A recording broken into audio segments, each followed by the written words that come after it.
everybody. Welcome back to the She Sells, He Sells podcast, where we are here to change the way you think about sales by getting you to look at it in a whole new way. And today I'm joined by the fantastic Kim Rittberg. So I want to tell you a little bit about Kim before you get to hear from her. So she is a 6-time award-winning digital marketer who helps self-employed professionals and businesses grow their income, leads, and credibility through video and podcasts. Kim actually spent 15 years as a media executive at Netflix, People Magazine, and in TV news, and launched the first ever video unit for Us Weekly. Casual.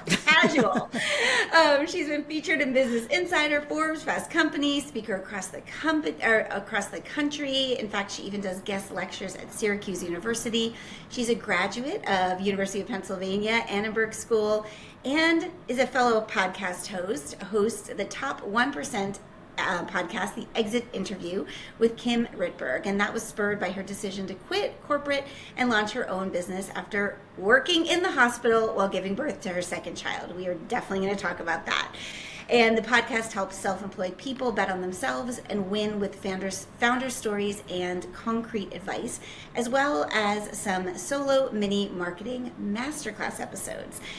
And I love that your bio, Kim, ends with a fun fact, because that's always how we start here on the podcast. So we are going to get into your fun fact here in a second, but welcome. I'm so happy to have you here. Thank you so much for having me. I'm really excited to be here. Yeah, so your bio ends with this fun fact, and both are so good, so I want to hear a little bit about both.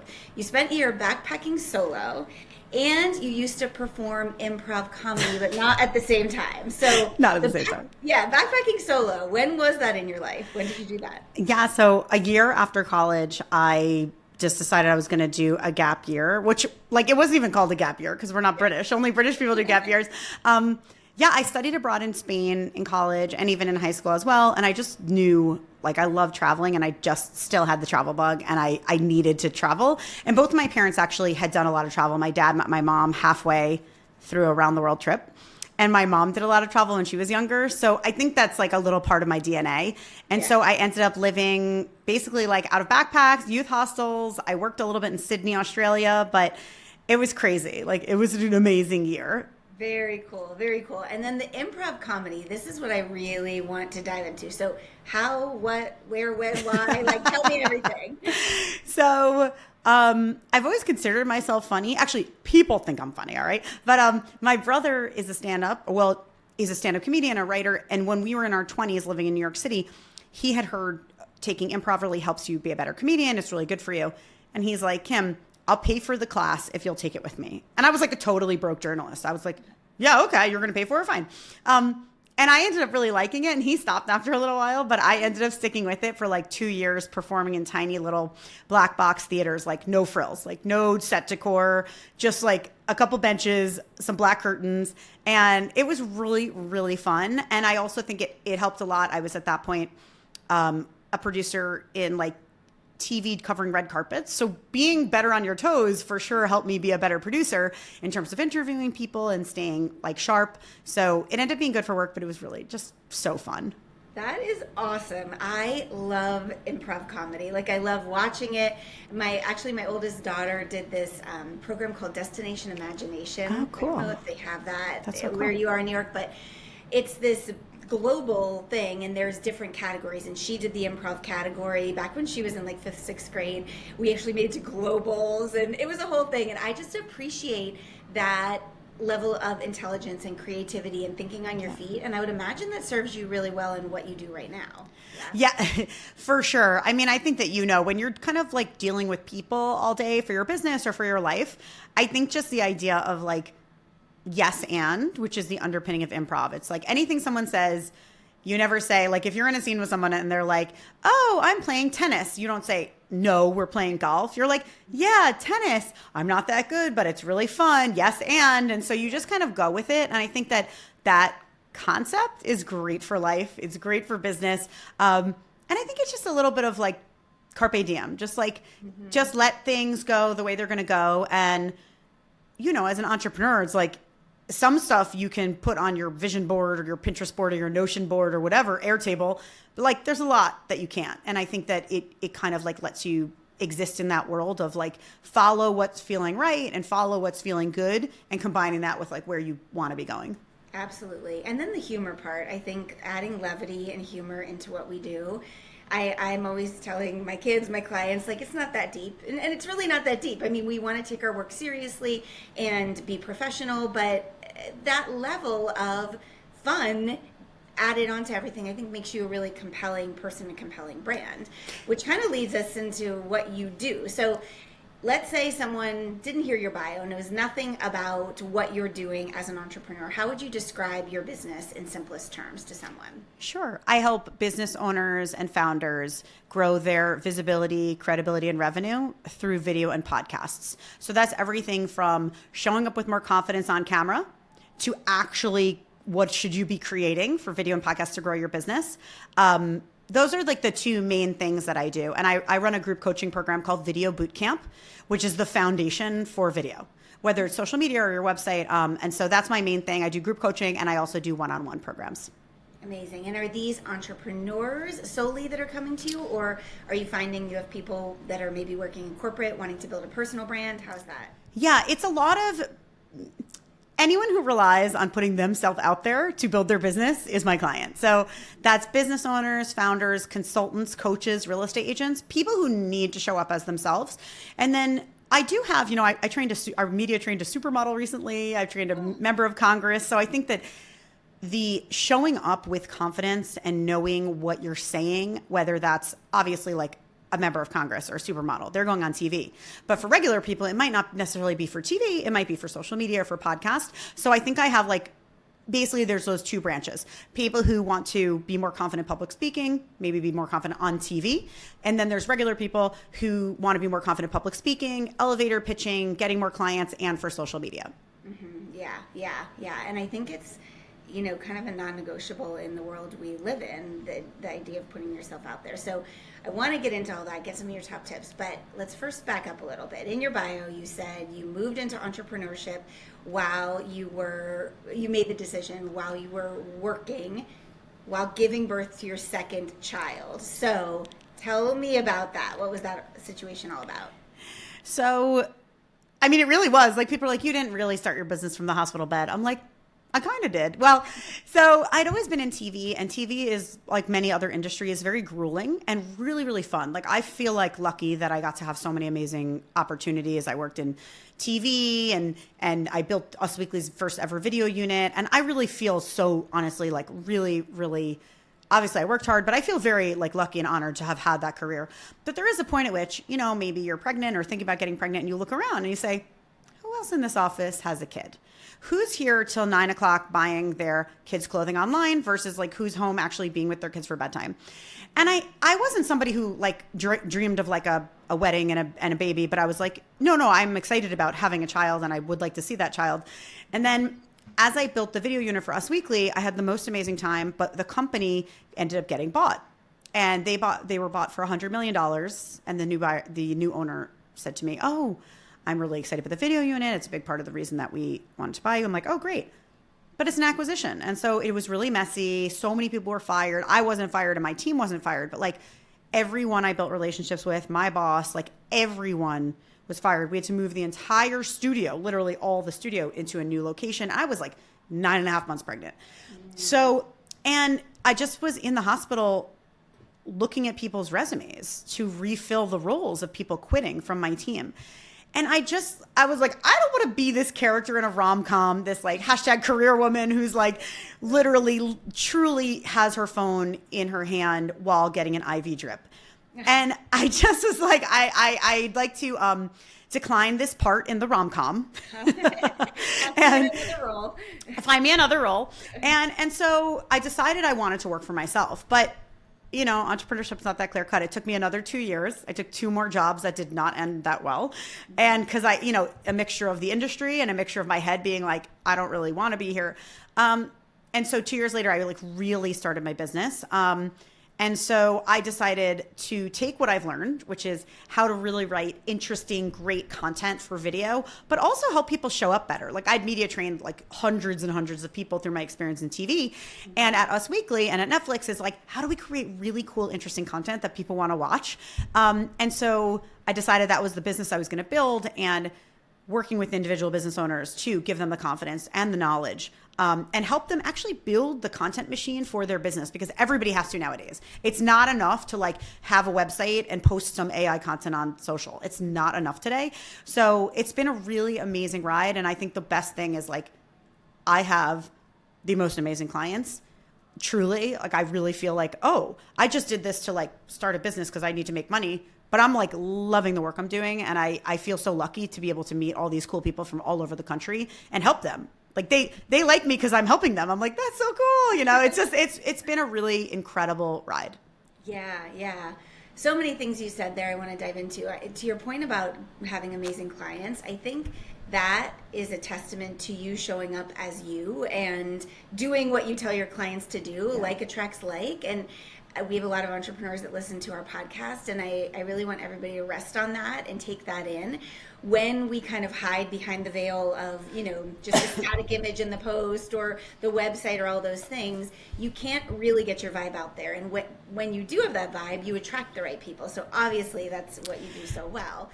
And I'd love to tie that back to what you asked earlier about improv comedy. I think that there's two elements of improv comedy, and there's just some elements about showing up as yourself. So I am a person who is like, I'm fun, I'm light, I'm humorous, but I have been an executive, and you show up in the office and you're like, I need to wear a button down and like a pantsuit and whatever. And it took me a while as an entrepreneur to realize the people that wanted to work with Kim wanted to work with the real Kim. And I had to just like really do some work to be like, what is it that is me? Like, what is it that made people want to work with me, that made people want to promote me, that made people want to be like on my team in corporate? I have to bring that to every space I'm at. And that's something I teach my clients now in Video Bootcamp and my other one-on-one programs is understanding the essence of you. And I love this, Chris, this is a big part of what you're saying, what you preach and you believe, and it's what makes you successful is like, not losing what makes you you and what makes me me. The best part is basically I started showing up. I did a podcast tour to promote my podcast, and my interviews were fine. I hit my sound bites. I said the things I needed to say. I didn't stumble, but I didn't feel like people were like falling in love with me. It didn't move my business that much. It didn't move my podcast numbers that much. And I really started to get more analytical of like, am I showing up as Kim? Like, am I really showing up as Kim? And then I sort of just was like, I'm going to be more Kim. I'm going to be the most Kim that I can be anywhere. And that means like more Kim wherever I am. And that means like just being looser, being funnier, like not just bringing tips, advice, but like bringing them in my own voice and telling people my own story and like being like, I'm one of you, I'm with you. I hate showing up on camera too. I also feel self-conscious. My voice is deep. My arms look fat at this angle, and being more real. And that's when it all started falling into place. Like I went on someone's like a video podcast that ran, and I literally made like 5 figures in client work off of one podcast appearance. And I was like, okay, yep. I'm finally hitting like, this is Kim. And then I started guesting on someone else's podcast, and I would get on the phone with some of the people who follow me from there. And they'd say, I feel like I already know you. Yeah. And I was like, oh, this is what it is. Yes, okay, got it. And so that's kind of what I work with my clients on, is not just how do you make a video? I mean, anyone can turn on their camera and make a video. That's not the magic. How do you turn on the camera and write a script and show up as yourself? And that's what's going to move your business. So good. Yeah. You're doing it in terms of video. We're doing it here in terms of selling. Yeah. But it's the same thing. I think it's that foundation that absolutely has to be there. So what do you say to people that are like, all right, but I also am an expert? And, in service-based businesses, people are buying us and our intellectual property and the way we're teaching, they're buying our ideas. So how do you balance that? I want to be real. I want to be authentic. I want to show up with my no makeup and, be myself. But I also want to be seen as this trusted expert and have that sort of trust. How do you teach your clients to balance those two worlds? That's a great question. So I think the two things that actually dovetail perfectly with what you teach, credibility and confidence, are the two components to truly get people to trust you, to like you, to know you, to want to work with you. So the confidence is a non-negotiable. It doesn't matter what industry you're in. You have to show up with everything you say, even if you're still workshopping it. You have to show up as if you own it and you know it and you love it. And it's like it's written in stone. So that confidence is a non-negotiable. How do you build that? I have like tips on like how to build that confidence and tangible tools. You really have to show up with that confidence. And then the credibility is the other factor. So to your point about service providers showing up with their expertise. So for each person, the credibility, there's different ways to execute on that. Like if you don't feel comfortable with no makeup, don't show up with no makeup. However, don't show up every single day in a suit because it's too removed from people. And I think that until you're a certain type of person at a certain type of level, I think it's hard for people to get to know you when you're showing up with that veneer. So I think I have clients who are basically always in makeup, but I work with them on their actual delivery of the message that is more natural and more authentic. Because if I came and I was like, hello, Krista, I'm Kim Rittberg. I'm an award-winning marketer. Here are my 3 tips to being more confident on camera. You'd be like, oh my God, that girl's like woman. She's robotic. And, I don't necessarily want to like have a glass of wine with her. So I think sometimes it's about the delivery. Everyone thinks of it as like, do you have to be like packing your kid's lunch and without makeup and leggings to like be authentic? I don't think you have to. If you're comfortable doing that, you should do it. It will unlock so much connection with people. But I think if you're a sort of type of service provider who you're never going to show up without makeup, you're not going to delve that much into your personal life, you have to figure out where is that line that you're going to let people in at. You have to figure out, even in your cadence, your tone, your messaging, how you're going to bring more of yourself. There's a way to do that in text. There's a way to do that in video. There's always a way to put more personalized voice in there. And that can also build that connection with that credibility. Yeah. So good. We teach who you are, what you say, and how you say it. And it's that how you say it. I know when I was on your podcast, we talked a bit about this, but it's that delivery that it matters so much more than even the words you're saying, right? And I have, this one woman I work with, her name is Jessica. She's a real estate agent out of Texas. And she came to me and she really she's polished. She's, she's very always well presented. And she was kind of I don't know what to talk about. I don't know how much personal to put in. And we crafted a strategy where she could show up as herself, as a mother of 2 young kids, building this real estate practice that's going well, but still building it and just juggling all those things. And we built a strategy around that. I'm like, people need to see who you really are. Make the lunch. Have the lunch be with your papers for that showing. Just bring people in more. It doesn't mean, to your point, it doesn't mean sweatpants. It doesn't mean no makeup, whatever that means to you. And she started showing up consistently on social, bridging both that credibility piece, but the connection piece. So the connection with people and that credibility.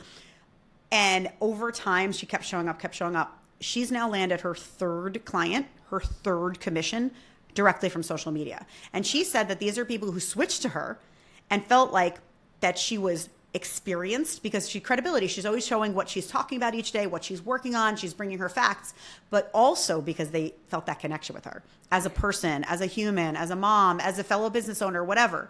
And so I think that's where you're building on that. It's that confidence, it's the credibility, and it's the connection. And I have another client, actually, speaking of when you were saying service providers. So I have a client she has an agency in highly regulated industries, law, finance, insurance. She's not going to be, jogging down the street with her dog showing on the camera, but even for her industry, we figured out a strategy of how to let people know more of herself. And she says we built out more videos together as a part of this strategy. And she says potential clients come to her, they check her socials, they see what she's doing, they feel like they know her better, and she's much more open than she was a year ago. And again, that's not necessarily open door, get ready with me videos. It's not necessarily, makeup-less, get ready with me stuff. So there's a way for everybody, and I think it's important to understand everyone gets their own path. When I work with people, it's Krista is different than Colleen or John or Jane or whoever. It's each person has their own personality, their own goals, their own client base. And how do you connect with those in the authentic way? It's not one size fits all. Yeah, so true. So for that client you talked about that's in the, highly regulated space, what did she do if she's not taking us behind the scenes? Because I work with clients that'll say I don't want to share my family on, social media. I don't want to show my kids. I'm so boring. There's nothing going on. I literally am sitting in my office all day. There's nothing interesting about me. What do you do? How do you show that personality, that voice, without showing all the pieces of your life? Yeah. Well, one thing I start with is like an interview and sort of like, let's get to know each other. Tell me more about your life. What are the things about your life that you are passionate about that aren't no-go areas? And first of all, I would like to talk about being a parent, and my kids are entering into that stage where I'm not going to show them online if they don't want to. Like, that's no problem. They don't want to be in my photos, they're not in my photos. I totally respect. They have agency. They are humans. Mm-hmm. However, it doesn't mean you don't need to show up as a parent. You can show the backs of them. You can show you prepping their lunches a little. This is the whole thing about visual communication, right? So I studied communication. Visual communications is, what does an open lunchbox and a little tiny sippy cup show?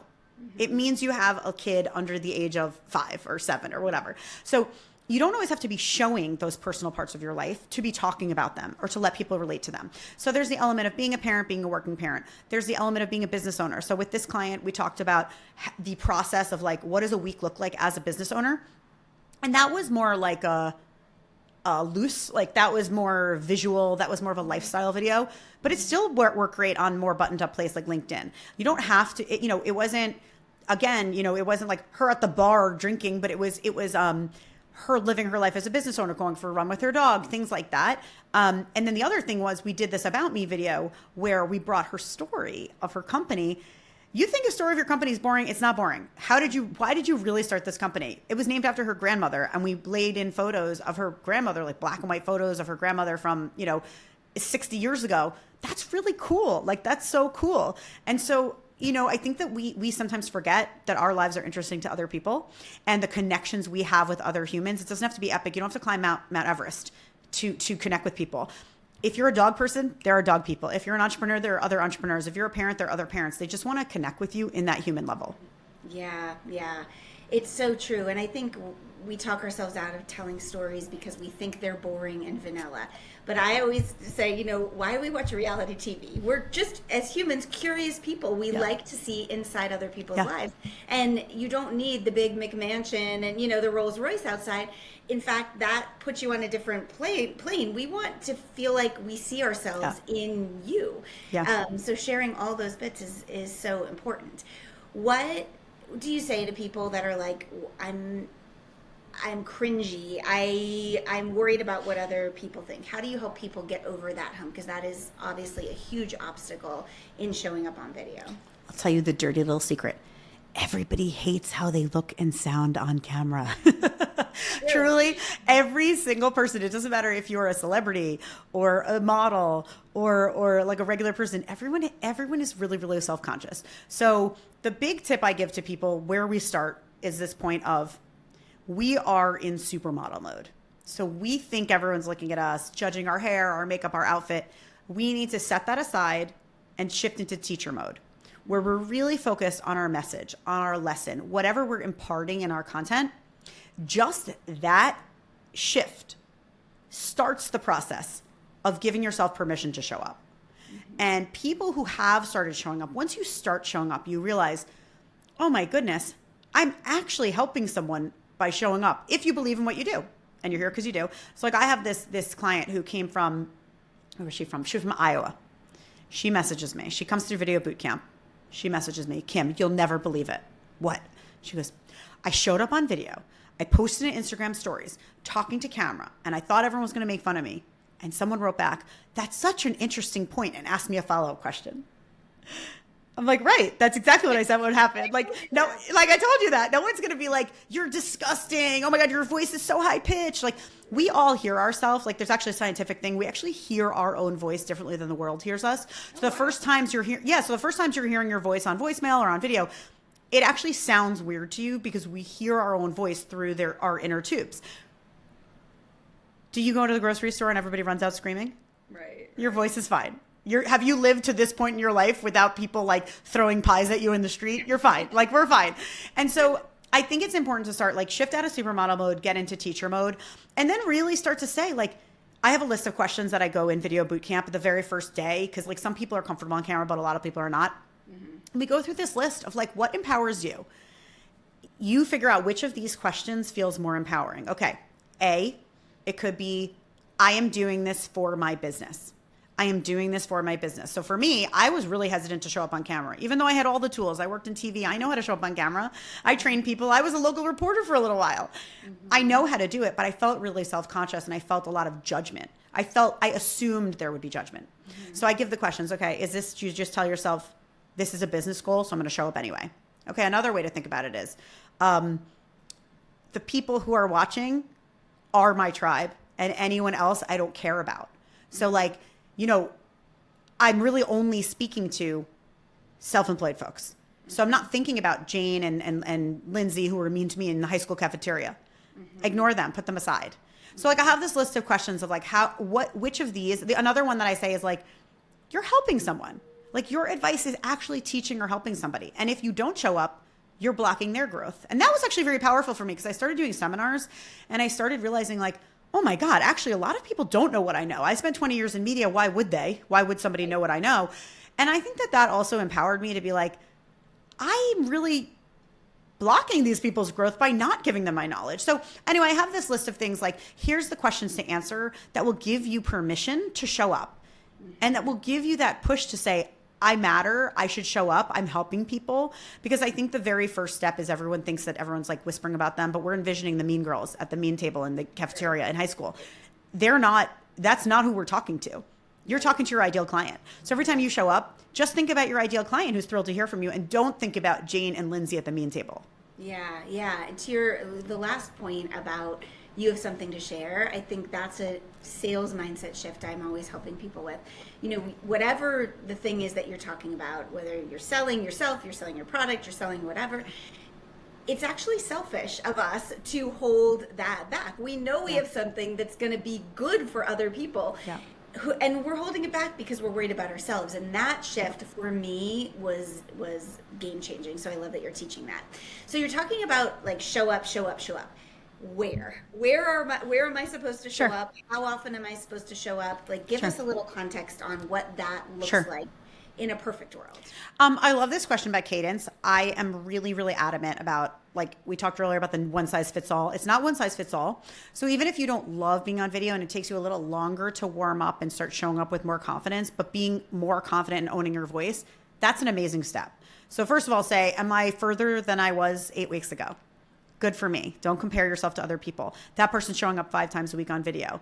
I'm not. You're not comparing yourself to other people. Compare yourself to 2 months ago. So cadence, whatever you can keep up with is what you should be doing. There are some like magic rules of like, oh, you should post 3 times a week and blah, blah, blah. Like, sure. But if you're going to try to post, let's say 4 times a week, if that means you're burnt out in 2 months and then you're not going to post for 3 months, don't do that. I think it's more important to be consistent than anything else. And then to your other point about how to keep showing up and how, I'm sorry, I totally lost track of your question because I'm jet lagged. I'm jet lagged. Put the content, like what's the best platform? Am I on stories? Am I posting? What am I doing with it? So this is very, very, each person we do a deep dive at the beginning of Video Bootcamp is like, what's right for you? Mm-hmm. So each platform has a different audience, you know, like TikTok, obviously it's all video. So you're not going to go on TikTok unless you love video. Don't even think about it. The audience is a little younger. So I have clients actually who are doing really well. Like I have a stylist who gets a lot of business on TikTok. So I think if that's your audience and they're there, be where your audience is. So, you know, Instagram stories is an amazing place to build connections with your clients. I know you know this through sales. Instagram stories is a magical place because you can see who's looking at you. You can connect directly with people in a very low intensity way. So Instagram's just a great place to build those connections. LinkedIn, you know, is really like the more mature, more corporate, whatever, but a lot of people are there. So if your clients are executives or they're consultants, coaches are often there too. So it really just depends where your clients are is where you should be. And YouTube is the second largest search engine after Google, and Google owns YouTube. So YouTube is a sort of thing. I'm real with people. It's expensive to have like a whole strategy to be filming like long form videos and putting them on YouTube. It's great. You can do it. I'll do it with you. If you want to do that, let's call me. We'll talk about it. But even just using YouTube as like a recycling place. Let's say you have great Instagram shorts and and they're cute and they're short and they're visual, especially. you can just recycle those and put them on YouTube Shorts, and you can build up an audience there as well. So I think that there's a place for everyone. Don't do too much if you are working by yourself. If you don't have support, either a team, an assistant, a social media manager, or other people, don't be on too many platforms. It's just going to you need to run your business, and social media and video needs to be a part of that. So don't let the phrase, the tail wag the dog or whatever. Like, you're in charge, so you get to pick where you are. And there's a way to grow on one platform. There's a way to grow on two platforms. Like, there's a path for every single person, but showing up is the number one thing. You have to start showing up, and you have to start showing up as yourself. The more people use AI, the more you need to show up as you, because that's going to be your advantage. Yes. Speaking of AI, I'd love to hear your thoughts on that. Obviously, it's a tool that can help us collapse time. There's a lot of great things about it, but I had a lot of early resistance to it because you and I have the same foundational belief in you have to be you. So is there a way to use AI to make this process a little bit faster? Sure. And do you have any tips on that? Yeah. I'm never afraid of change. You can't exist in this world if you're afraid of change. I think AI is an amazing tool to be more efficient and to possibly give you a head start. So when you think about that, think about content that you're already making that has your own voice, and AI can help you leverage your own voice. So for me, that looks like I have a podcast. I'm not afraid of AI to write my briefs for my podcast. I already did the podcast. It's my voice, it's my tone, it's my questions. So don't be afraid to leverage AI, but you have to really make sure it sounds like you. So that means anything AI spits out, you need to go through and check that has your own voice. Other things about AI, I think that it can be a really great way to brainstorm ideas. So I would use a prompt. Let's say I'm a salesperson. Okay. I'm a coach for people to be better at sales. Give me 15 fresh ideas for Instagram. And my clients are struggling with insecurity, that they don't want to be too pushy, whatever. You put in the prompts, right, of what you want. Get their ideas. Do not just post that. You have to then build upon each idea. You can then have them build out the scripts from each one, but you still need to put in your own spin on it, because I'll tell you something. Everyone else could write those same prompts too. And then everyone in your industry is going to be making the same exact content. So what really always makes you different is your point of view. It's your personality and your point of view. So if AI is not giving you that, which it doesn't, obviously, it's a robot. So if AI is not going to give you that, you have to insert it. Again, the more you show up as you with your face, your voice, and your personality, that's going to make you very, very competitive. And if you're also using AI to do it faster, to do it more efficiently, to do it with less money, good, go for it. Amazing. I'll help you do it. I'll help you use the robots to take over the world. Exactly. Yeah. I mean, it really is wild how it can make you so much more efficient and taking, copy you have, turning into script, all of that. But it kind of goes back to what we started with, which is it's the nonverbals, it's your delivery, it's the personality, it's the voice, it's the humor, it's where you pause, how you smile, it's all those things. Let's talk, as we kind of wrap things up, let's talk a little bit about how video and showing up relates to sales. So this is where a lot of people come to me and they're like, well, I've been showing up, I'm showing my morning coffee and my smoothie and my workout, but no one's buying from me. Instead, they're asking me for the links to my protein powder, but I want to be able to them to buy my product or buy my service. So what are your thoughts on content that directly sells or indirectly sells? How do you teach your clients to build those videos that will direct people to what they want them to buy? Yeah, that's such a great question. It's very important to remember that the points that the credibility, the connection, and the confidence, those are the things you have to show up with to make people like you and want to connect with you. You want to make sure that everything you make isn't just like one whole lifestyle video of you, because you're here to sell. So you have to build in sales content. So what does that look like? What does working with you look like? What is the product you're selling? What is the service you're offering? That has to be in your content at some point, but understand that that content might not perform as well. It won't perform as well. It actually won't perform as well. Yes. And that's okay. So don't let's say you're how can you work with me? Or what is this product? More about this product. Let's say that video doesn't perform that well. That's okay. It is there so people can understand what it is you actually do. It's the same with testimonial videos. A testimonial video or testimonial quotes, that's not going to be a viral video. Why would it be? That makes no sense. So don't just remember, it's okay that some of your content doesn't like crush it in the numbers, but it really tells people who you are and how they can work with you. And again, offers that credibility, which comes in the form of testimonials. So when you're talking about how do you connect with people, so try to get them on the phone. Like it's hard. I think it's hard to sell like directly through a video. Like even if I'm showing up on like, here's what Video Bootcamp is, here's why it's amazing for you. It's hard to necessarily like have someone click and buy like from that video. I still have to jump, and I know you talk a lot about this. I still have to jump in the DMs and be like, do you want to hop on a call or like voice message with them? You still need that person to person contact there, but I usually, it's funny when I do Video Bootcamp, I find more people understand the idea of like showing up online and selling, and they actually need to be taught to make content that's interesting. But then once you're really good at making content that's interesting, you have to remember you have to step back and sell. So it's like this perfect blend of like, first you're doing only selling and then you're doing only not selling, and now you have to kind of meet in the middle. I think the magic number is like 80% just content and 20% of like sales content. So that's testimonials, that's how do you work with me, that's my product. So again, push people to connect with them directly. So if they're talking about the protein stuff, maybe you need to pull back from the lifestyle content. Like maybe you stop posting like, here's what I'm wearing and here's the food. And instead it's a backdrop. Your fun, cool, pretty life is like a backdrop to more of the business focused part of it.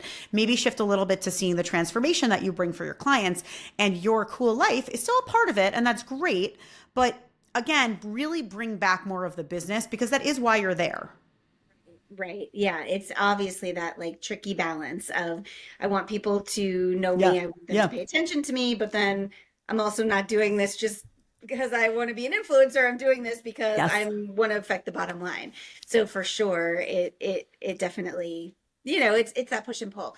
I think stories are such a great way to do that though, Yeah. because a lot of times we can sell without making people feel like they're being sold to when we Yeah. wrap it in a story. Yeah. And then also you have to have those conversations. I think that's almost the biggest myth right now. And I don't know if you find this, but in entrepreneurship and digital entrepreneurship, people, I don't know, there's just this idea that we can just put content out and that's how we build these multi-million dollar businesses. And in the beginning, I would say like for quite a while, it's just lots of conversation. So the content supports the conversations, the content starts the conversations. And I think the other part of the sales content is remember also celebrate your own wins. So this is like one of the things about that is like, I make sure, so I speak a lot now. I put up the speaking content because that's like credibility. It's not necessarily selling someone into my program, but I am doing a lot of speaking. Like huge companies trust me to come in. Like I spoke at Fast Company, I spoke at this real estate conference, I spoke at this investor conference. These big companies are bringing me in. So that builds that credibility for people to say, ooh, Kim really knows what she's talking about. I'll bring in a photo of me at the Oscars. Like, oh my God, Kim went to the Oscars. She must really know what she's talking about. And so when you have the credibility pieces and the testimonial, again, that can feel like sales content, but celebrate it. So I come on every once in a while, I'm like, oh my God, look at my client, Tiffany. She got 3 calls from one video during Video Bootcamp. How amazing is that? And I really mean it. Like I'm not BSing people. Like I'm so excited for Tiffany. Like I'll be like, yay, Tiffany. And so that's also, it's kind of a way of selling, but it's just this authentic way of saying, this is a transformation I can bring. I turn you from saying, I'm afraid of video, it's a time suck, I feel weird, I don't like myself on camera, to saying, let's do it, we'll make it fun, let's get confident, here's how to do it, and here's what comes with that. So in theory, that's sales content, but when you show up as just like celebrating your wins, your clients' wins, they're like, that's where really you end up bringing people in and can grow your business because you care about your clients. So it depends how you define sales content, right? Exactly. Yeah. And I mean, we're on the same page with that. Sales is really just these, in my opinion, moments of activation where you're kind of, instead of pushing them down a funnel, you're just moving people up to the top of the pyramid. So they become like super fan customers. Yeah. And it happens with all of these touch points that are sometimes conversations and sometimes seeing you speak at Fast Company, seeing your picture at the Oscars. Those are all those things that just build somebody up to the top. So we really just have to look at it in a whole new way, for sure. Yeah. This was so good, Kim. I could talk to you about video all day long. I feel like we're so equally aligned with what we believe, and I just learned so much in this short conversation. So thank you so much for being here. Thank you. Why don't you tell everybody how they can find you? And I know you have a great guide that we'll link in the show notes that people can get as well. Awesome. So I'm on Instagram and LinkedIn at Kim Rittberg, and on YouTube I'm at Kim Rittberg Content. That's Rittberg. Don't misspell it. And I have a free download, and it's 10 tips to make amazing video and how to show up on camera. So that's a free download. Grab it. Super chock full of tips from my 20 years in media that will be sure to make you crush it on social. And this is such a great conversation. We are so aligned. Like, I'm just very glad that we got to connect, and it's so great. Me too. Me too. Me too. I feel like we could do a lot of good stuff together. So thank you so much for being here. Thank you. I hope you enjoyed listening to this episode, everyone. Make sure you connect with Kim on social and download that free guide. So you have that either saved on your desktop or printed on your desk, and you can default to it when it's time for you to show up on video, because it is so important in this digital world we live in. So thanks again, Kim. We will catch you all next week.